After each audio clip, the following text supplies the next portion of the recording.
بسم اللہ الرحمن الرحیم۔ اچھا، ہم کتاب منہج انقلاب نبوی کا مطالعہ کر رہے ہیں اور اس میں جو تربیت والا چیپٹر ہے وہ زیر مطالعہ ہے، اور اس میں یہ حصہ ہم نے پڑھ لیا تھا کہ جس میں انقلابی نظریات کی آبیاری بذریعہ مطالعہ لٹریچر ہے۔ ہاں، یعنی قرآن مجید، ہمارا لٹریچر تو قرآن مجید ہے، یعنی بذریعہ تلاوت قرآن۔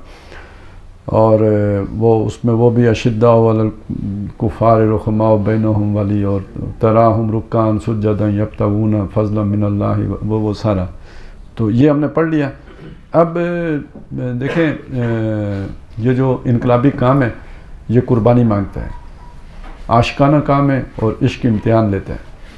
اور امتحان کس چیز کا ہوتا ہے؟ انہی چیزوں کا ہوتا ہے جو ہمارے نفس کو مرغوب ہیں، پسندیدہ ہیں، اس میں جان بھی ہے۔ تو اس کا ابتدا اصل میں یعنی ایک تربیت، وہ شعر تو سنا تھا نا، ہم نے پڑھا ہے بالکل، کہ تو خاک میں مل اور آگ میں جل، جب خشت بنے تب کام چلے، ان خام دلوں کے عنصر پر بنیاد نہ رکھ تعمیر نہ کر۔ تو اس کا اگر آپ لفظی معنی کریں گے تو بندے کو مٹی میں رولیں گے اور آگ میں جلائیں گے تو جل کے مر جائے گا۔ تو یہ اس کا یہ مطلب نہیں ہے کہ سچ مچ آگ میں ڈالنا ہے، یعنی کوئی مخالفانہ ماحول ہے کہ جس میں سروائیو کرنا ہے۔ تو اب اس کا ذکر آ رہا ہے کہ اس کی ابتدا کہاں سے ہوتی ہے، اپنے یعنی نفسانی خواہشات کی مخالفت کی ابتدا کہاں سے ہوتی ہے۔ اس کے لیے انہوں نے جو ہیڈنگ باندھی ہے وہ ہے مخالفت و مجاہدہ نفس، یعنی نفس کے خلاف مجاہدہ کرنا ہے یا اس کی مخالفت کرنی ہے بذریعہ عبادات۔ نظریے کی جو آبیاری ہے وہ بذریعہ تلاوت قرآن، اور اس میں بہرحال نفس کو بھی رام کرنے میں قرآن مجید کا ایک حصہ ہے، وہ بھی ہم نے پڑھ لیا تھا۔ لیکن نفس کو قابو کرنے کا ایک مؤثر ترین ذریعہ کیا ہے؟ عبادات۔ عبادت نہیں، عبادات۔ عبادت تو پوری زندگی کے عمل کو کہتے ہیں، یعنی ایک رویہ ہے اللہ کے ساتھ جو ہمارا تعلق ہے، بندگی کا تعلق ہے، غلامی کا تعلق ہے، وہ آقا ہے، ہم غلام ہیں، یہ عبادت ہے۔ عبادات اصل میں وہ پریکٹسز ہیں، یعنی یوں سمجھ لیجئے مراسم عبودیت ہے، اپنی اس بندگی کے اظہار کے لیے جو خاص قسم کی کوئی جو جیسے ہوتا ہے نا پریڈ ہوتی ہے یا جو اس طرح، تو وہ جو مراسم ہیں ان کو مراسم عبودیت یا عبادات کہتے ہیں، جیسے نماز، روزہ، حج، زکوٰۃ، یہ مراد ہے اس سے۔ یہاں اس کی وضاحت بھی کی گئی ہے، بالخصوص قیام اللیل و تہجد۔ یہ دو علیحدہ علیحدہ ہیڈنگ ہیں، قیام اللیل اور تہجد، یہ دو ایک چیز نہیں ہے، یہ ذرا تھوڑا سا ان میں باریک سا فرق ہے۔ دونوں کام ہوتے رات کو ہی ہیں، دونوں میں قیام ہوتا ہے، اور لیکن فرق، اور دونوں میں قرآن پڑھا جاتا ہے، فرق صرف اتنا ہے باریک سا اگر کوئی مان لے تو وہ یہ ہے کہ قیام آپ رات کو جب بھی کھڑے ہو جائیں، عشاء کے بعد کھڑے ہو جائیں یا جب بھی آپ کھڑے ہو جائیں، یہ قیام اللیل ہے۔ اور تہجد جو ہے یہ جب آپ نیند کر کے رات کے پیٹ میں اٹھیں، یعنی سحری کے وقت اٹھ کے جو آپ نماز پڑھتے ہیں، وہ بھی قیام اللیل بھی ہے، وہ اس کے ساتھ ایک اضافی ڈائمنشن تہجد کی بھی شامل ہو جاتی ہے۔ دوسرا معاملہ کیا ہے؟ نفس کی مخالفت، یہ دوسرا معاملہ ہے۔ اس سے کشاکش، یعنی کس سے؟ نفس سے کشاکش۔ کشاکش کا معنی یاد ہے؟ ہاں، دو مختلف کوششیں جب آپ اس میں ٹکراتی ہیں تو جو عمل ہوتا ہے جسے ہم عام آج کل کشمکش کہتے ہیں، جو بہرحال پرانی اردو کے اعتبار سے ٹھیک نہیں ہے، موجودہ اردو میں چلتا ہے کشمکش، اسی سے کو آج کل ہم کہتے ہیں، لیکن وہ میں نے آپ کو بتایا تھا، کش کا مطلب ہوتا ہے کھینچنا، مکش کا مطلب ہوتا ہے نہ کھینچ، کھینچ نہ کھینچ، تو یعنی ایک گو مگو کی کیفیت کو کشمکش کہتے ہیں۔ کھینچتانی نہیں ہے کشمکش، اصل میں کروں نہ کروں کی کیفیت ہے، گو مگو کی کیفیت ہے۔ تو اسی کشمکش میں گزری میری زندگی کی راتیں، کبھی سوز و ساز رومی، کبھی پیچ و تاب رازی، یہ کشمکش ہے۔ لیکن کشاکش کیا ہے کہ کشاکش خس و دریا ہے دیدنی کو سر، الجھ رہے ہیں زمانے سے چند دیوانے۔ تو یہ جو ہے یہ کشاکش ہے، اس کو آج کل ہم اس کو بھی کشمکش کہتے ہیں، لہذا آج کل کشمکش بھی چل جائے گا۔ تو فرمایا یعنی اس سے کشاکش، یعنی یا اس سے جو بھی کہہ لیں، یعنی نفس سے، جسے ہم یعنی جس نفس کو ہم ایڈ یا لیبیڈو بھی کہہ سکتے ہیں۔ یہ اب وہ سگمنڈ فرائڈ کی اصطلاحات ہیں جو اس نے انسانی شخصیت کے بارے میں یا اس کے باطن کے بارے میں جو مختلف اس کا جو مشاہدہ ہے اس نے اسے 3 سٹیجز میں بیان کیا ہے کہ ایک انسان کی جو ہے نا سپر ایگو ہے، ایک ایگو ہے اور ایک ایڈ یا لیبیڈو ہے. تو وہ اس نے اس کی اپنی اپنی ڈیفینیشنز کی ہوئی ہیں. تو یہ جسے ہم نفس امارہ کہتے ہیں تو شاید ڈاکٹر صاحب نے ایڈ یا لیبیڈو کو اس کے برابر رکھا ہے. اس کے لیے قرآن کی اصطلاح نفس امارہ ہے. یہی تو راستے کی رکاوٹ بنتا ہے. کون؟ یہ نفس امارہ یا ایڈ یا لیبیڈو. ٹھیک ہے، یہی بنتا ہے دنیا کی. اچھا یہ ایڈ یا لیبیڈو کیا ہے؟ یہ دنیا کی محبت ہے، مال کی محبت ہے، شہوت کے تقاضے ہیں. اسی نوع کی خواہشات نفس ان آدمی کا راستہ روکتی ہیں. وہ جگر نے کہا تپتی راہیں مجھ کو پکاریں، دامن پکڑے چھاؤں گھنیری. تو جی نفس امارہ کو ہم نے ڈیفائن کر لیا. ان الفاظ سے ہٹ کر کسی اسلوب میں آپ اگر اسے ڈیفائن کر سکیں تو میں سمجھوں کہ کانسیپٹ کلیئر ہو گیا. یہی رٹا ہو جائے گا اگر آپ یہی بولیں گے. تو کچھ اور بولیں تو کوئی سمجھ میں آئے گی کہ بھئی ہاں یس بات پکڑ لیا آپ نے. ہر چیز اور حب دنیا، ہر وہ چیز جس کی طرف طبیعت مائل ہوتی ہے اور آپ کو کیا طبیعت خود بخود جس چیز کی طرف مائل ہوتی ہے، کیا اس پہ وہ ایک شعر ہے نا کہ خود بخود زنجیر کی طرف کھنچا جاتا ہے دل، شاید اسی فولاد سے میری شمشیر بھی تھی. ٹھیک ہے نا. تو ایک جس چیز کے ساتھ ایک تعلق قائم ہو جائے اور ادھر کوئی ڈرائیو کرنے کی ضرورت نہیں، دھکا دینے کی ضرورت نہیں ہوتی، پش کرنے کی ضرورت نہیں ہوتی، ادھر دل. ہاں دفتر میں جاتے ہوئے ہو سکتا ہے پرابلم ہو، محبوب کے در پہ جاتے ہوئے کوئی پرابلم نہیں ہوگی. ٹھیک ہے نا. ادھر طبیعت خود بخود جائے گی. ٹھیک ہے. تو اب سمجھ لینا کہ نماز کے لیے ہو سکتا ہے طبیعت کو کھینچنا پڑے، تو لیکن یہ کہ کوئی پسندیدہ کام مطلب کرکٹ میچ دیکھتے ہوئے تو نہیں طبیعت کو کھینچنا پڑے گا. ایک دفعہ ایک مولوی صاحب تھے، ان سے کسی نے کہا جی کہ فلم دیکھتے ہیں 3 گھنٹے دیکھتے رہتے ہیں، نیند نہیں آتی، آپ کی تقریر سنتے ہیں آدھے گھنٹے بعد نیند آ جاتی ہے.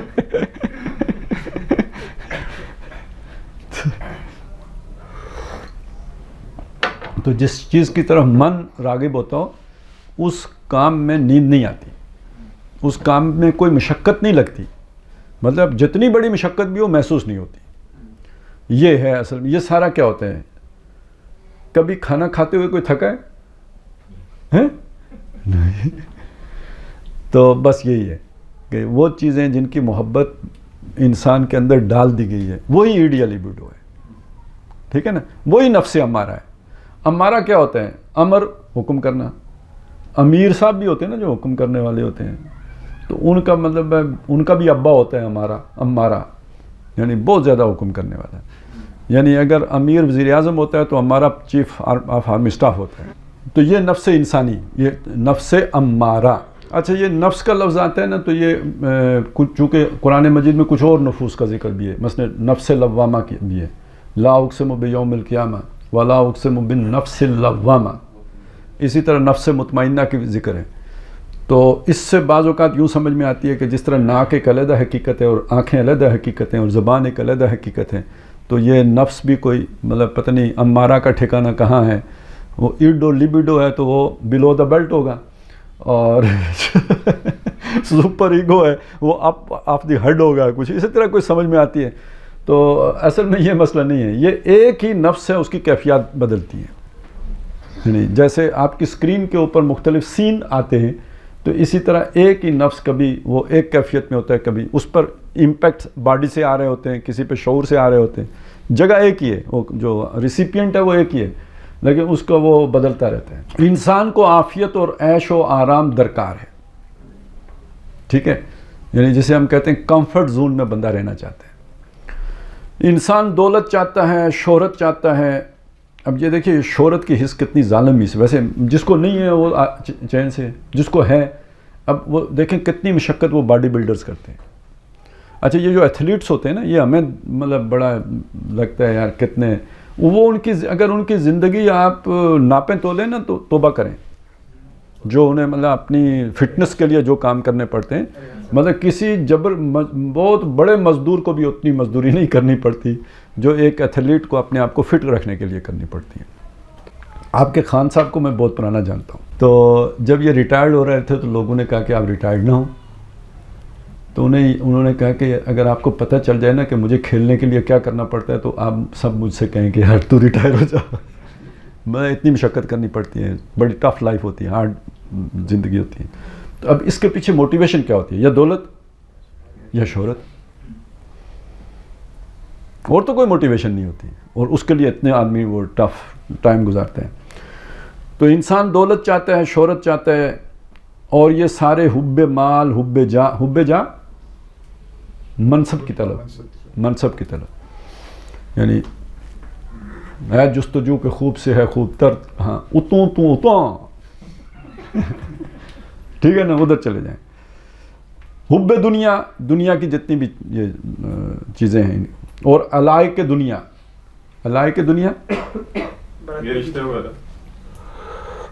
تعلقات، مطلب علاقہ کے اصل میں ہم علاقہ تو ایک خاص علاقے کو کہتے ہیں نا، اس کا کیا مطلب ہوتا ہے؟ یعنی جو ملحق ہے، جو جڑا ہوا ہے نا، جو ایک دوسرے کے ساتھ متصل ہے، وہ علاقہ ہوتا ہے۔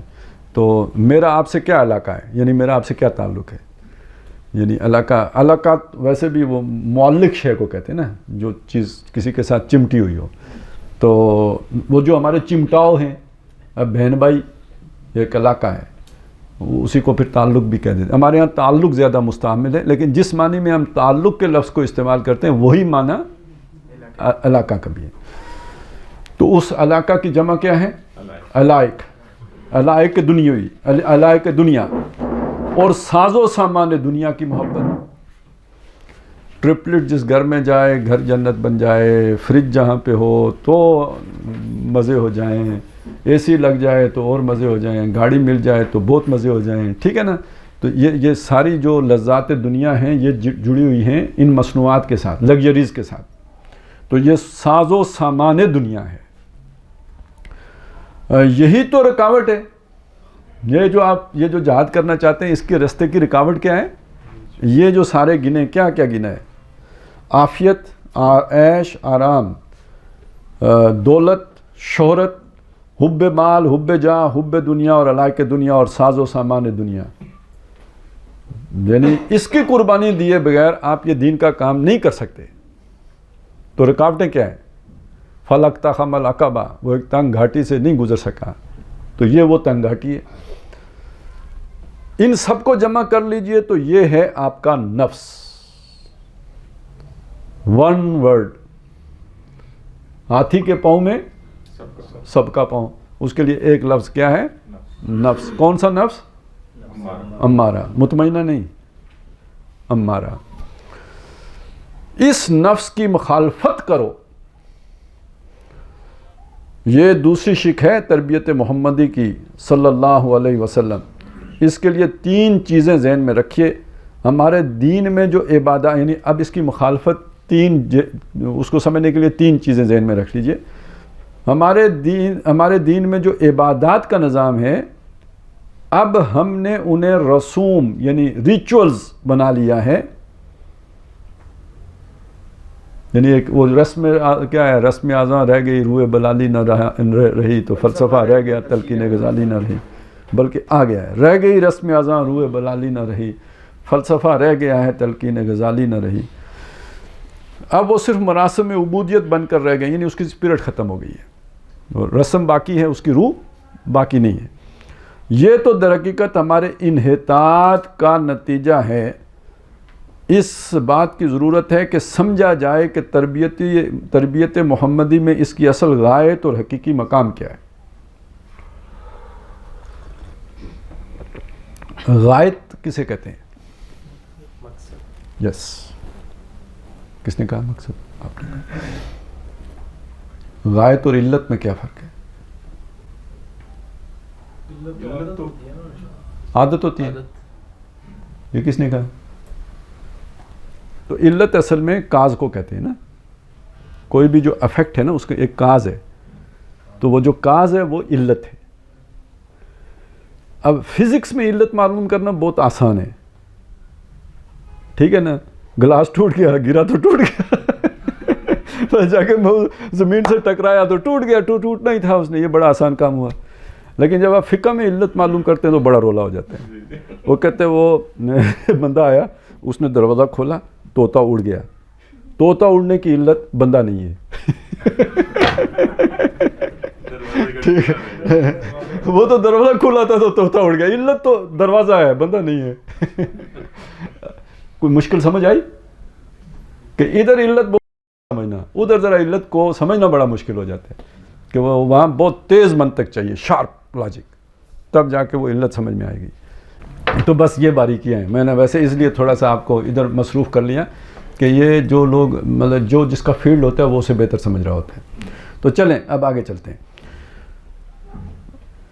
تو غائط, اچھا یہ اصل میں نے غائط کے ساتھ علت کا اس لیے پوچھا تھا کہ اگر آپ کو یہ غائط اور علت کا فرق معلوم ہو جائے. غائط ہے مقصد, علت ہے سبب یا کاز یا وجہ. تو آپ کی زندگی کے ساتھ دو چیزیں جڑی ہوئی ہیں. کبھی پتہ نہیں آپ نے غور فرمایا کہ نہیں فرمایا کہ قرآن مجید میں یہ بھی آیا ہے کہ میں نے انسان کو بنایا ہے عبادت کے لیے, اور یہ بھی آیا ہے کہ جب میں نے فرشتوں سے کہا کہ میں خلیفہ بنانا چاہتا ہوں, تو یہ دو علیحدہ باتیں ہوگی نا. تو اگر آپ کو علت اور غائط کا مسئلہ سمجھ میں آ جائے گا تو پھر خلافت اور عبادت والا مسئلہ حل ہوگا, اور اگر یہ نہیں سمجھ میں آئے گا تو وہ مسئلہ پھر اٹکا ہی رہے گا.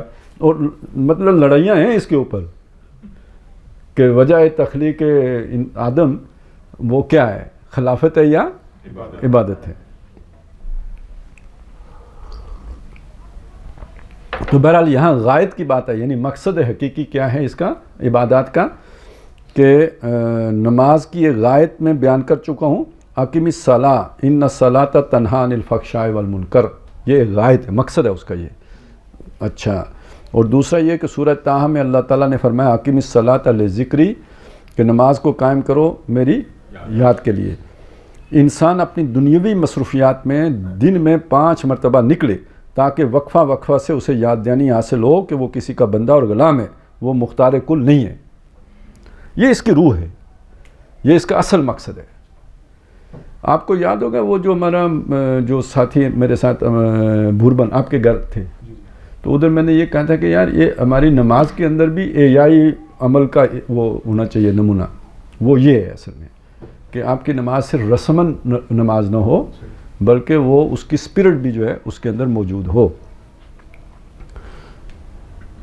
تو یہ اچھا, میں یہ اس پر میں ایک نکتہ آپ کے سامنے رکھ دوں قرآن مجید سے کہ قرآن مجید میں ایک صلاۃ الوسطیٰ کا بھی تصور آیا نا, حافظوا علی الصلاۃ والصلاۃ الوسطیٰ, حافظوا علی الصلوات والصلاۃ الوسطیٰ.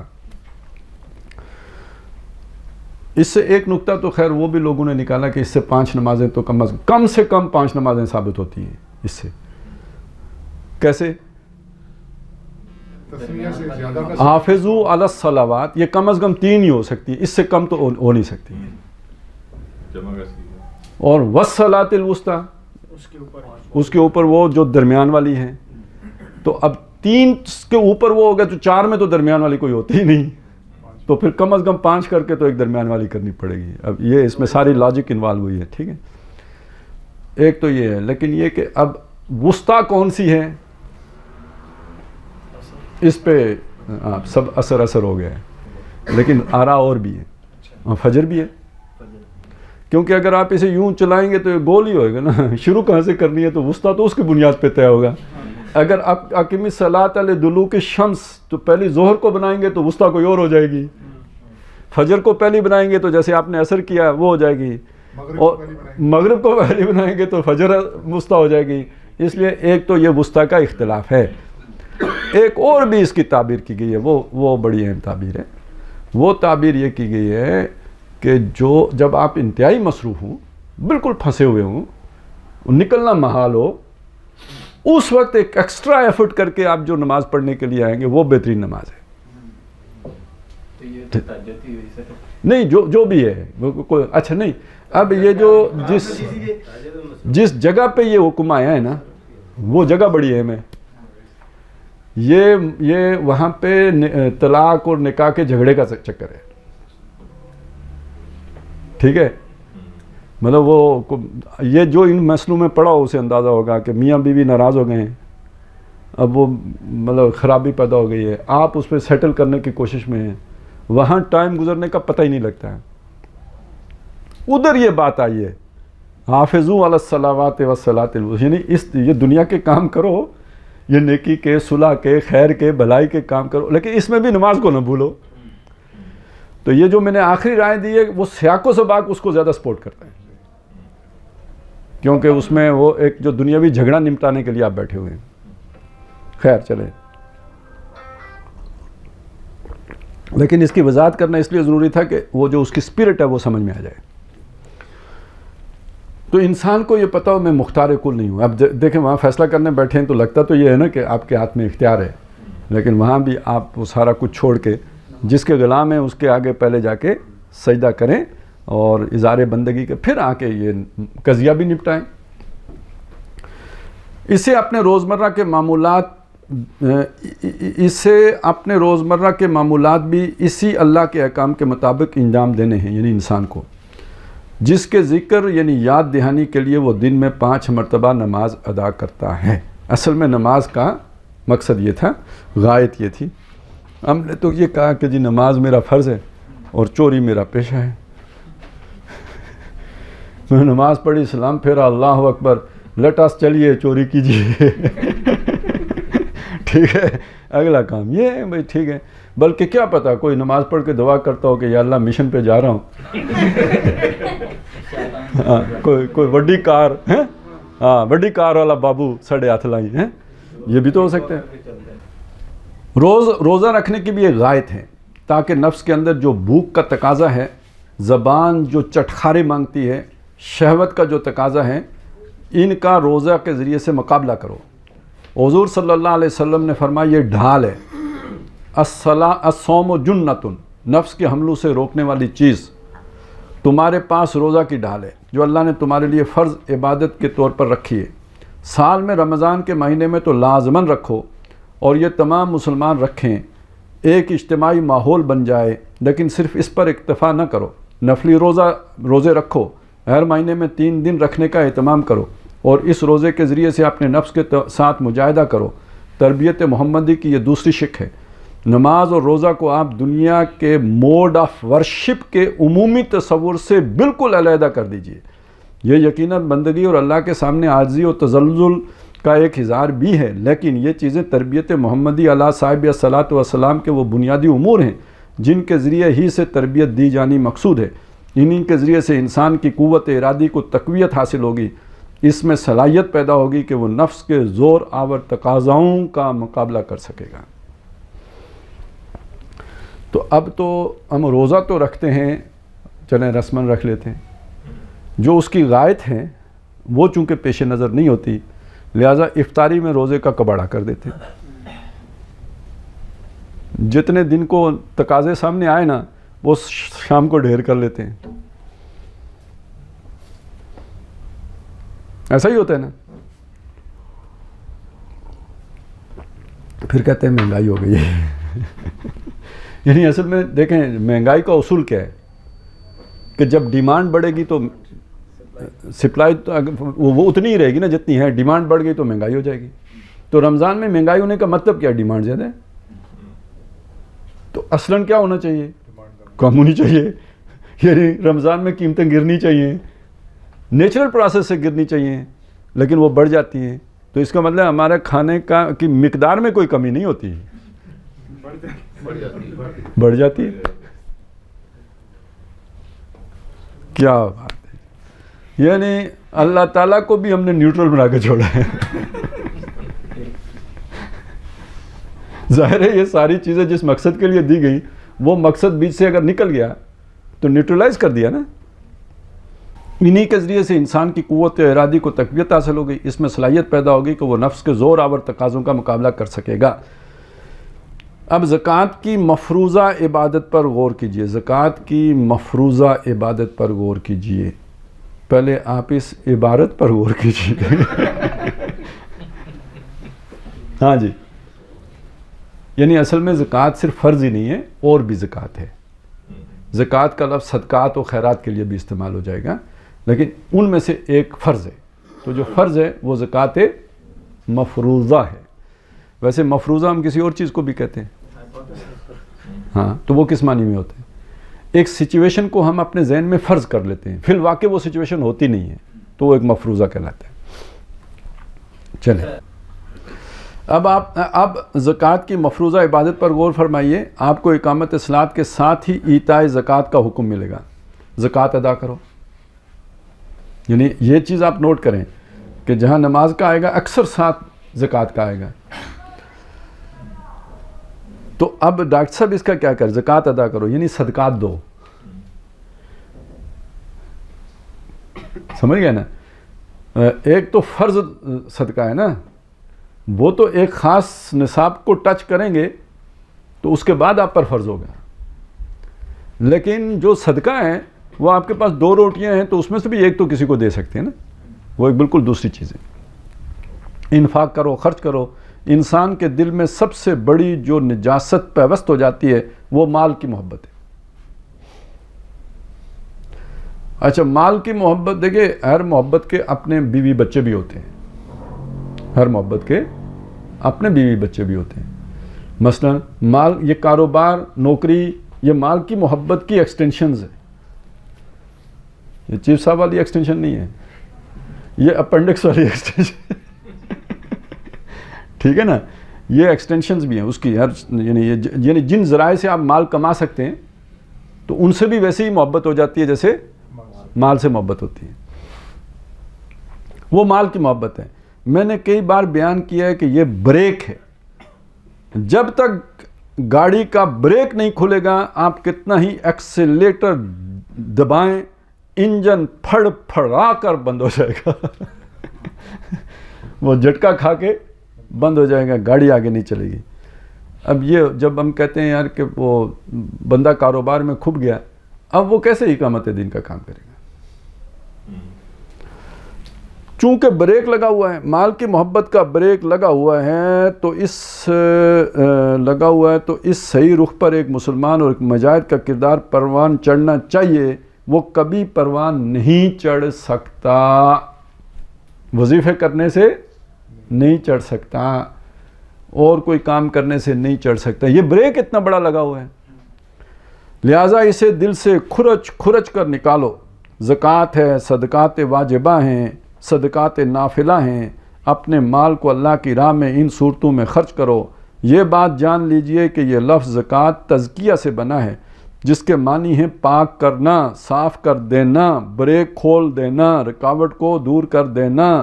تزکیہ کا اصل مفہوم یہ ہے کہ ایک مالی اپنے باغ میں دیکھتا ہے کہ جو پودے اس نے پھل والے یا پھول والے لگائے ہیں ان کے ساتھ کچھ خودرو گھاس اور جھاڑ جنکاڑ اگایا ہے۔ اب یہ جھاڑ اور خودرو گھاس بھی زمین سے غذا لے رہی ہے۔ اگر یہ نہ ہوں تو وہ پوری غذا ان پودوں کو ملے۔ ہوا میں جو قوت نمو ہے یہ خودرو چیزیں اس کو بھی جذب کر رہی ہیں۔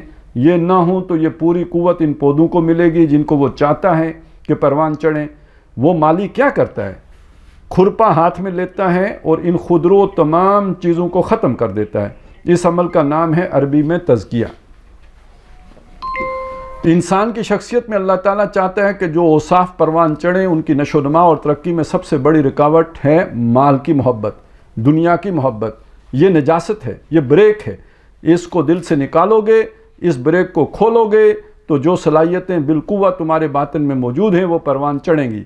تو تزکیہ کا عمل حقیقت میں یہ ہے، اسی لیے زکوٰۃ کا لفظ تزکیے سے ماخوذ ہے۔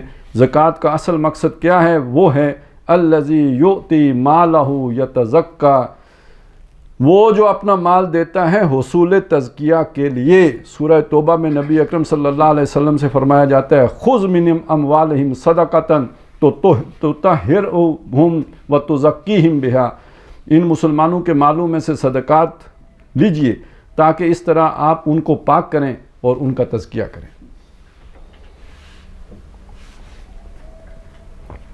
تو یزکیہم وہ بعث فی الامیین رسولا منہم یتلو علیہم آیاتہ و یزکیہم. تو اگر قرآن ہی سے پوچھیں تو تزکیہ کا ذریعہ کیا بتایا قرآن نے؟ آپ ان کا تزکیہ کس ذریعے سے کریں؟ مال کے ذریعے. وہاں تو مال کا ہے نا. وَتُزَكِّيهِمْ بِهَا، ان کا آپ تزکیہ کریں بِهَا، اس مال کے ذریعے سے جو انہوں نے اللہ کی راہ میں خرچ کیا ہے. ان امور کو سامنے رکھ کر تربیت محمدی علیہ صاحب الصلاۃ والسلام کا سیگانہ پروگرام نوٹ کر لیجئے. نمبر 1، نفس کی مخالفت روزے سے، نفس کی مخالفت اللہ کی راہ میں مال خرچ کر کے، اور نفس کی مخالفت کا جو تیسرا پروگرام اقدمیت و اولیت رکھتا ہے، اور جو تربیت محمدی کا اہم ترین نقطہ ہے وہ ہے رات کو جاگنا. یہ نیند بھی انسان کے نفس کا بہت بڑا تقاضا ہے. جہاں پیٹ کا بھرنا نفس کا تقاضا ہے، جہاں زبان کا چٹخارا نفس کا تقاضا ہے، جہاں شہوت کا جذبہ نفس کا تقاضا ہے، وہاں نیند، آرام، استراحت بھی نفس کا ایک زوردار تقاضا ہے. لہٰذا نفس کی مخالفت میں سب سے زیادہ انسان کی قوت ارادی کو مضبوط کرنے والی شے کیا ہے؟ ان ناشیۃ اللیل ہی اشد وطئا واقوم قیلا. نفس کو کچلنے، نفس کی قوت کو توڑنے اور قابو میں رکھنے کے لیے سب سے مؤثر شے رات کا جاگنا ہے.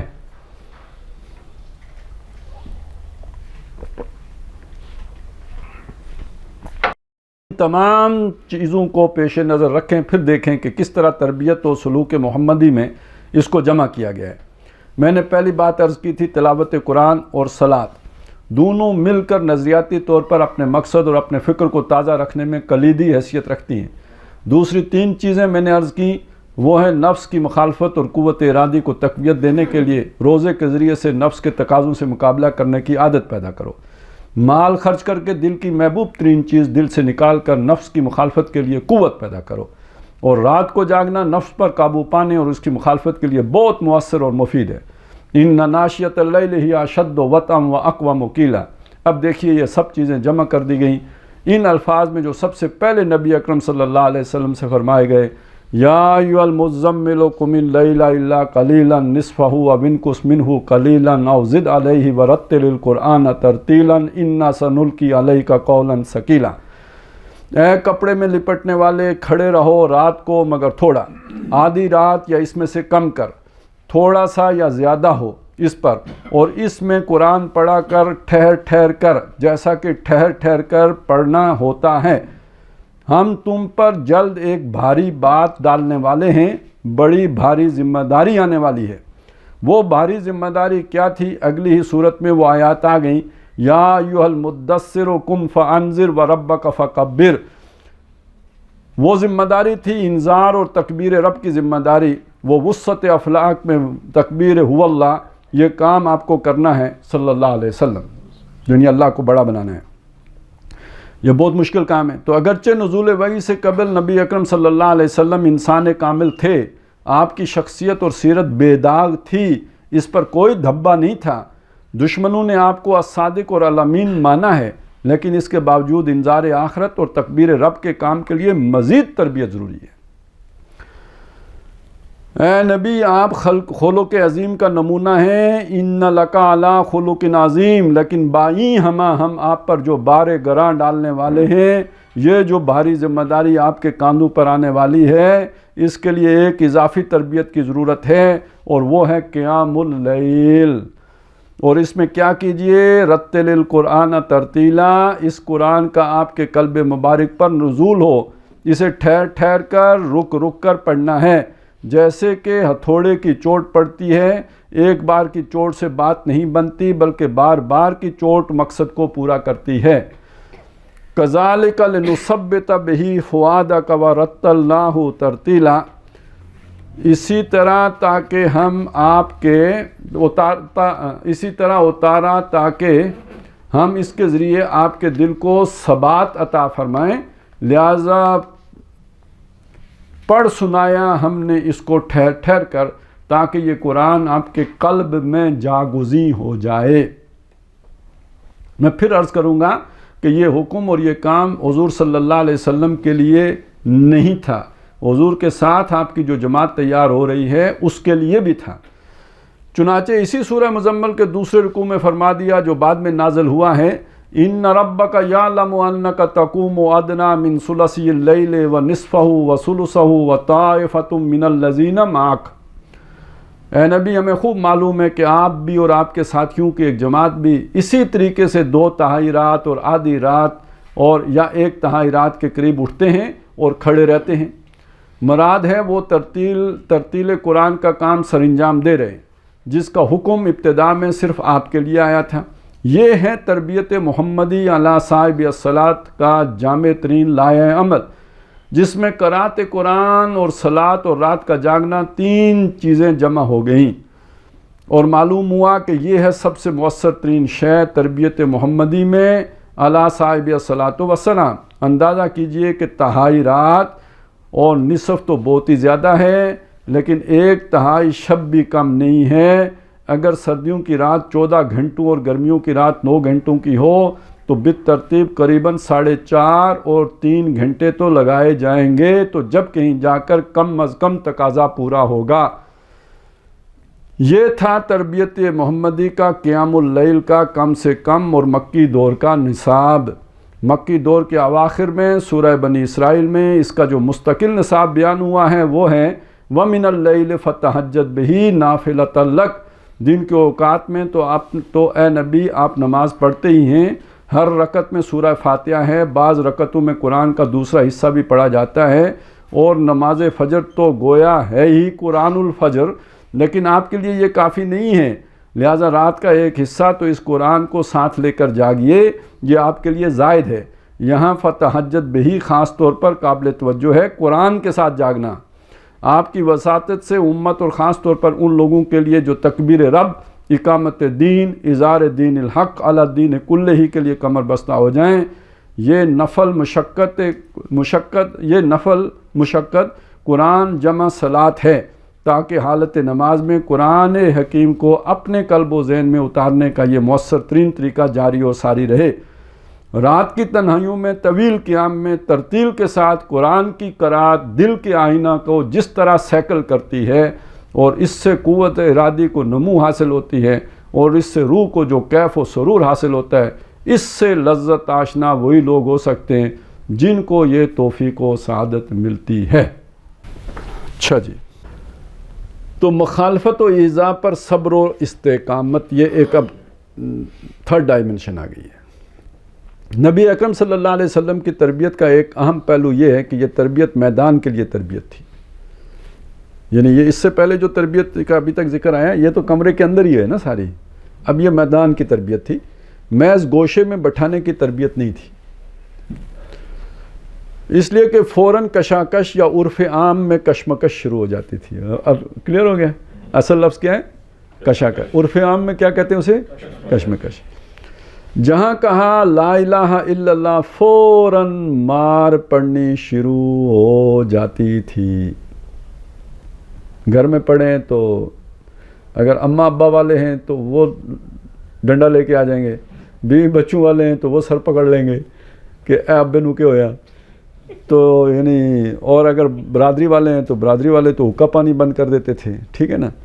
تو جہاں آپ نے وہ پڑھا مار پڑنا شروع ہو گئی، یعنی یہ آخری دن جا کے نہیں پتہ لگتا تھا کہ مارتے ہیں تو انقلاب کیسے آتا ہے، پہلے دن ہی سے پتہ لگ جاتا تھا کہ انقلاب ایسے آتا ہے، ٹھیک ہے نا۔ ڈے 1 سے مار پڑنا شروع ہو جاتی تھی۔ اب یہ جو مار پڑ رہی ہے تو عملی تربیت کا مؤثر ترین ذریعہ یہ ہے، اگر اس کو جھیلو گے تو تمہاری قوت ارادی مضبوط سے مضبوط تر ہوتی چلی جائے گی، تمہارے اندر صبر و استقامت کے اوصاف عالیہ ترقی پاتے چلے جائیں گے۔ اگر یہ کشمکش نہ ہو تو اس کی مثال ایسی ہے کہ آپ تیرنے کی تربیت خشکی پر دیں اور بتائیں کہ تیرنے کے لیے یہ کرنا ہوتا ہے وہ کرنا ہوتا ہے، سال بھر کی ٹریننگ سے بھی کوئی شخص تیراک نہیں بنے گا۔ اس کو پانی میں اتاریے اور اسے بتائیے کہ تیرنے کے لیے اسے ہاتھ پاؤں اور پورے جسم کو کس طرح استعمال کرنا ہے، تو وہ چند دنوں میں بلکہ اگر کوئی ذہین ہوا تو 1 دن میں بھی تیراک بن جائے گا۔ تو محمد صلی اللہ علیہ وسلم کی تربیت خانقاہی نہیں ہے، گوشے میں بٹھا کر دی جانے والی تربیت نہیں ہے۔ اور ایک بات اور سن لیجئے کہ محمد رسول اللہ صلی اللہ علیہ وسلم نے یہ نہیں کیا کہ لوگوں کو نکال کر کہیں اور لے جائیں اور وہاں تربیت دیں، بلکہ یہ کیا ہے کہ جو شخص جہاں ہے وہاں تربیت پائے۔ اب آپ یہ جو حسین قسم کے خواب ہم دیکھتے ہیں کہ جا کے مطلب کہیں شہید ہو جائیں، ٹھیک ہے، یا یہ ایک اور آئیڈیا آتا ہے آج کل کہ جی جتنے نیک لوگ ہیں وہ سب نکلیں، کوئی ایک خالی جگہ لیتے ہیں، کوئی صحرا، ادھر ایک اپنی بستی آباد کرتے ہیں، سوسائٹی بناتے ہیں، گاؤں، اس کے باہر لکھتے ہیں سکنہ مومنان ہاں، یہ اصل میں اس سے فرار ہے، ٹھیک ہے نا، معاشرے سے بھاگو۔ تو وہ ایک بہت پہلے وقتوں میں کوئی گانا ایک ہوتا تھا کہ چلو چلیے دنیا دے اس نکرے جیسے بندہ نہ بندے دی ذات ہوئے بندہ تنگ آ جائے تو پھر یہی کرے گا۔ معین اختر ہوتا تھا نا، اس نے اس کو وہ بنایا ایک کہ چلو چلیے دنیا دے اس نکرے جیسے بندہ نہ بندے دی کاسٹ ہوئے، چلیں۔ اور وہ شخص وہیں کھڑا ہو کر کہے گا کہ میں ایک اللہ کو مانتا ہوں، میں جناب محمد صلی اللہ علیہ وسلم کو رسول اللہ تسلیم کر چکا ہوں، اور آپ کے نقش قدم اور آپ کی سنت پر چلنے کا فیصلہ کر چکا ہوں، میں آخرت کے محاسبے کا یقین رکھتا ہوں۔ کشمکش شروع ہو جائے گی، آج بھی شروع ہو جائے گی، اپنے گھر میں کشمکش ہوگی، اہل و عیال سے کشمکش ہوگی، رشتہ داروں سے کشمکش ہوگی۔ آپ ذرا کسی رسم کو چھوڑ کر تو دیکھیے، آپ کی برادری آپ کا حقہ پانی بند کر دے گی۔ ذرا آپ زمانے کے جو چلن ہیں، جو رواج ہیں، ان کو چھوڑ دیجئے، آپ کو یہ نظر آ جائے گا کہ آپ کے بچوں کے لیے رشتے نہیں ملیں گے، آپ کی بچیوں کے لیے کہیں سے پیغام نہیں آئیں گے۔ یہ ہے اصل میں تربیت، ماریں کھا کر صحابہ کرام نے تربیت حاصل کی تھی، اور اس دور سعید اور ہمارے دور میں جو فرق ہے وہ پیش نظر رہنا ضروری ہے۔ وہاں شریعت نہیں تھی، کلمہ طیبہ پڑھنے پر مار پڑتی تھی۔ جس نے کہا اشہد ان لا الہ الا اللہ اشہد ان محمد رسول اللہ، اشہد ان محمد رسول اللہ، ماریں پڑھنا شروع ہو جاتی تھی۔ یہاں تو کلمہ طیبہ کی 1000 دانے کی تسبیح لے کر بیٹھ جائیں اور اس پر کلمہ طیبہ کا ورد کرتے رہیں، کوئی مخالفت نہیں ہوگی، کوئی مخالفت نہیں ہوگی، آپ پر کوئی مار نہیں پڑے گی، بلکہ آپ کے احترام و توقیر میں اضافہ ہوگا کہ یہ شخص بڑا اللہ والا ہے۔ آپ راتوں کو جاگیے، قرآن کی تلاوت کو معمولات میں شامل کیجئے، نفلی روزوں کا اہتمام کیجئے، کوئی مار آپ پر نہیں پڑے گی، بلکہ اگر لوگوں کے علم میں بھی یہ بات آ جائے گی تو آپ کے تقوی و تدین کی دھوم ہوگی۔ اس میں اگر آپ نے الیکشن میں بھی حصہ لینا ہے تو یہ پہلے کر لیں، تو مطلب پہلے اس کے ذریعے سے مشہور ہو جائیں، زیادہ ووٹ مل جائیں گے کہ بڑا اللہ والا ہے۔ پھر بندہ اپنا آپ تو جیتنے کے بعد دکھاتا ہے نا، سلیکشن یا الیکشن کے بعد نفلی، اچھا جی، بلکہ آپ لوگ کیا جی دوم کشمکش جو شروع ہوگی تو وہ اس سے ہوگی کہ میرے نزدیک ازرو شریعت یہ کام غلط ہے، یہ میں نہیں کروں گا۔ بس آپ نے جو ہی یہ کیا وہیں کشمکش شروع ہوگی۔ آج جو کشمکش ہے وہ شریعت پر عمل کرنے کی کشمکش ہے۔ اس مکی دور میں شریعت نہیں تھی، صرف کلمہ شہادت پر مار پڑتی تھی، لیکن یہ کہ جب تک مار نہ پڑے، کشمکش نہ ہو، تربیت نہیں ہوتی۔ یہ بات اچھی طرح جان لیجئے، یہ تربیت خانقاہی تربیت ہے جس میں مار نہیں پڑتی۔ ایک شخص ایک گوشے میں بیٹھا ہے اور اوراد و وظائف کی تسبیحات پڑھ رہا ہے، میں ہرگز یہ نہیں کہتا کہ اس کا کوئی فائدہ نہیں ہوتا، فائدہ ضرور ہوگا، لیکن اس کا ہدف وہ نہیں ہے جو تربیت محمدی علیہ صاحب الصلاۃ والسلام کا ہے۔ وہ انقلابی تربیت نہیں ہوگی، وہ خانقاہی تربیت ہوگی۔ اچھا مسلمان وجود میں آئے گا، اسے روحانی ترفع حاصل ہوگا، وہ نیک ہوگا، صالح ہوگا، نماز میں اس کا جی لگے گا، ذکر اللہ میں اسے لذت حاصل ہوگی، یہ سب کچھ اسے حاصل ہو جائے گا، لیکن وہ مرد میدان کبھی نہیں بنے گا۔ باطل سے وہ پنجہ آزمائی کبھی نہیں کر سکے گا، باطل اور طاغوت کو وہ کبھی نہیں للکار سکے گا۔ جبکہ یہاں درکار ہیں وہ لوگ جو میدان میں آئیں، باطل کی آنکھوں میں آنکھیں ڈال کر اسے چیلنج کریں۔ اس کے لیے ضرورت ہے اس تربیت کی جس میں ماریں پڑی ہوں، جس میں گھر والوں اور ماحول سے شدید کشمکش سے سابقہ پیش آیا ہو، میں اکبر الآبادی کا یہ شعر پھر دہرا رہا ہوں کہ تو خاک میں مل اور آگ میں جل، جب خشت بنے تب کام چلے، ان خام دلوں کے عنصر پر بنیاد نہ رکھ، تعمیر نہ کر۔ محمد الرسول اللہ صلی اللہ علیہ وسلم کے جان نثار فی الواقع آگ میں جلے تھے۔ حضرت خباب ابن الارت رضی اللہ تعالیٰ عنہ کو دہکتے انگاروں پر لٹایا گیا تھا۔ اب جو شخصیت اس طرح پک گئی، پختہ ہو گئی، جس نے صبر و مصابرت کا یہ مورچہ سر کر لیا، وہ کیا کبھی میدان میں پیٹھ دکھائے گی؟ مار کھا جائے گی؟ یہ ہے انقلابی تربیت، جس پر جب آپ عمل شروع کرتے ہیں اور آپ کہتے ہیں کہ یہ ہے میرا راستہ جس پر میں چلوں گا، چاہے والدین کو ناپسند ہو، چاہے اہل و عیال کو ناپسند ہو، چاہے رشتہ داروں کو ناپسند ہو، وہ شخص جو رشوت لے رہا ہے اور گھر والے عیش کر رہے ہیں، وہ آج طے کر کے دیکھے کہ میں رشوت نہیں لوں گا، تو آپ کو معلوم ہو جائے گا کہ سب سے پہلے لڑائی گھر میں ہوگی۔ اس لیے کہ جو دودھ و پراٹھے کھاتے تھے، وہ جو ہمارے یہاں کی کہاوت ہے کہ دو دو اور چپڑی چپڑی، تو چپڑی نہیں، پراٹھے چپڑی میں تو اوپر گھی لگتا ہے، پراٹھے میں تو اندر بھی لگتا ہے۔ تو جن کو دو دو پراٹھے ملتے تھے، اگر ان کو سوکھی روٹی پر گزارا کرنا پڑے تو سب سے پہلے دشمن گھر والے ہوں گے۔ جب تک اس قسم کی کشمکش کشمکش نہیں ہوتی، اس وقت تک وہ تربیت نہیں ہوگی جو اسلامی انقلاب کے لیے درکار ہے۔ آپ کسی شخص کو باہر بھیج دیجئے یا ساتھ لے جائیے، اب وہ اپنے ماحول سے نکل گیا، وہ دوسرے شہروں میں یا دوسرے ملکوں میں چلا گیا، 40 دن کا چلہ اس نے پورا کر لیا، لیکن ہوتا کیا ہے؟ وہ وہاں جاتا ہے جہاں اسے کوئی نہیں جانتا، کسی کو معلوم نہیں کہ یہ شخص رشوت لیتا ہے کہ نہیں لیتا، کوئی شخص نہیں جانتا کہ اگر یہ صنعت کار یا تاجر ہے تو سودی کاروبار کرتا ہے کہ نہیں کرتا۔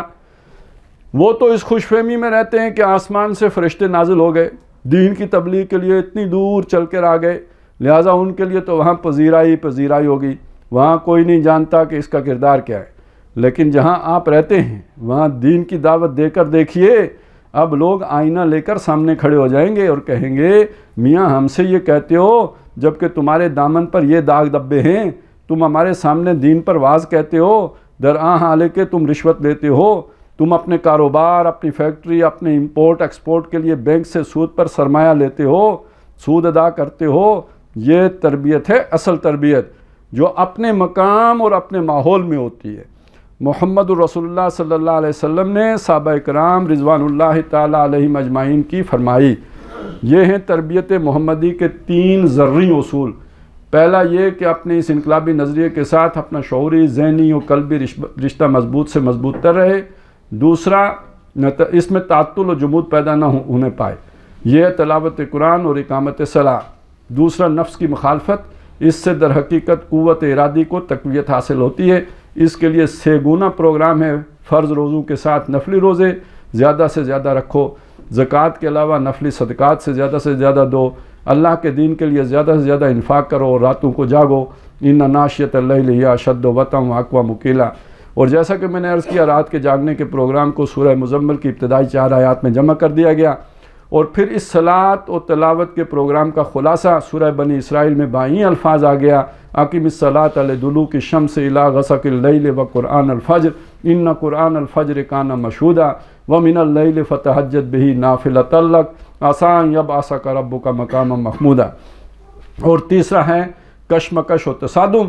یہ تصادم اس دور میں شریعت پر عمل کرنے سے شروع ہوتا ہے، جبکہ اس دور میں یہ ہوا تھا محض کلمہ توحید اور رسالت ادا کرنے پر۔